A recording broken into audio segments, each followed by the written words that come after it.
Hello, Emily. Brickman here. Can we play a game of question time? That sounds great. Hollywood loves the Titanic. Totally, obviously, a fantastic movie, but how does it compare to see it in real life versus what Hollywood says? It doesn't compare, and it does. So there are aspects of the Titanic story that have been really faithfully recreated in film. And film's done a really good job of understanding sort of the tragedy of the wreck. But seeing it in real life is a completely different experience. When you peer at it through the tiny little porthole window of the submersible for the first time and see the side of that ship rising up out of the gloom. It's like a punch to the gut. That's the shipwreck we've all heard so much about through all of our lives. Now, Brickman, this model that you've built for the Maritime Museum is suspended in space, just like Titanic is plunging to the bottom of the Atlantic Ocean in real life. How did you do that? Well, like any good marine archaeology story, it is about the story. So it's about faithfully recreating the moment as basically it plunged thousands of meters downwards. And so to tell that story, instead of having the Titanic just on display, we basically wanted to tip it upright and have it like it's going nose down. And things like the funnels coming off and all of those kind of things. So real life engineering, we basically have a frame on the inside of the Titanic that allows us to hook it on and basically watch it sink to the very bottom.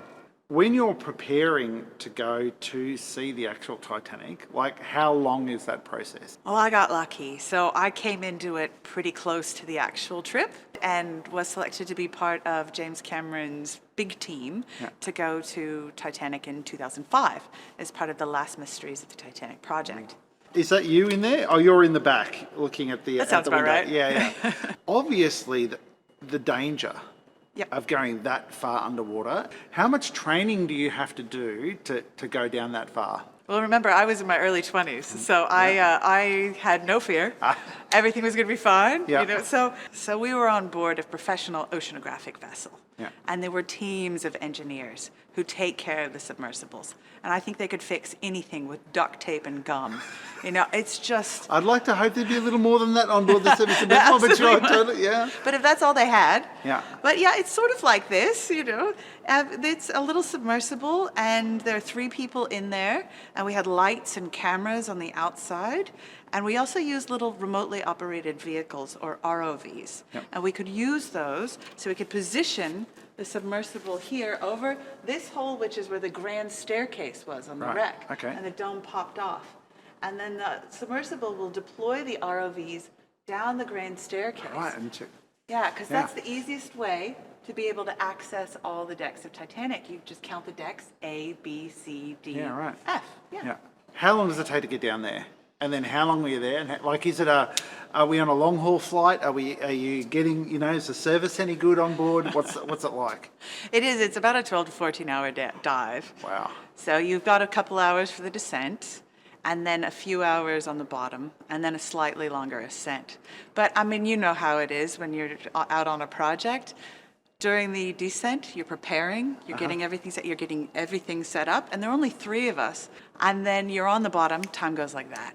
Okay. You know, everything, you just do what you can do, and then on the way back up, you sort of relax, try and stay warm, and have Is it super cold? It is a little cold, and there's condensation on the inside of the submersible, you can see the water. And there was one time when one of the buttons came on in the sphere. It said, "Water in sphere."